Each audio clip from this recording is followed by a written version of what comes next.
ಕಳೆದ 24 ಗಂಟೆಯಲ್ಲಿ ಭಾರತೀಯ ಷೇರು ಮಾರುಕಟ್ಟೆಯಲ್ಲಿ ಏನಾಯ್ತು ನೋಡೋಣ.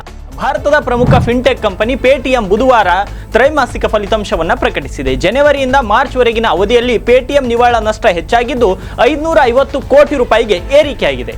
ಕಳೆದ ಒಂದು ವರ್ಷದಿಂದ ಬೈಜೂಸ್ ಸಲಹಾ ಮಂಡಳಿಯ ಸದಸ್ಯರಾಗಿ ಕಾರ್ಯನಿರ್ವಹಿಸುತ್ತಿದ್ದ ರಜನೀಶ್ ಕುಮಾರ್ ಮತ್ತು ಮೋಹನ್ ದಾಸ್ ಪೈ ಇದೀಗ ಇದರಿಂದ ಹೊರಬರಲು ತೀರ್ಮಾನಿಸಿದ್ದಾರೆ. ಭಾರತೀಯ ಷೇರು ಮಾರುಕಟ್ಟೆಗೆ ಉಜ್ವಲ ಭವಿಷ್ಯವಿದ್ದು ಸೆನ್ಸೆಕ್ಸ್ 5-6 ವರ್ಷಗಳಲ್ಲಿ 1.5 ಲಕ್ಷ ಗಡಿ ದಾಟಬಹುದು ಹಾಗೂ ನಿಫ್ಟಿ 50 ಸೂಚಂಕ ಮುಂದಿನ 15 ವರ್ಷಗಳಲ್ಲಿ 1.5 ಲಕ್ಷ ಗಡಿ ಮುಟ್ಟಲಿದೆ ಎಂದು ಮೋತಿಲಾಲ್ ಓಸ್ವಾಲ್ ಗ್ರೂಪ್ನ ಚೇರ್ಮನ್ ಹೇಳಿದ್ದಾರೆ.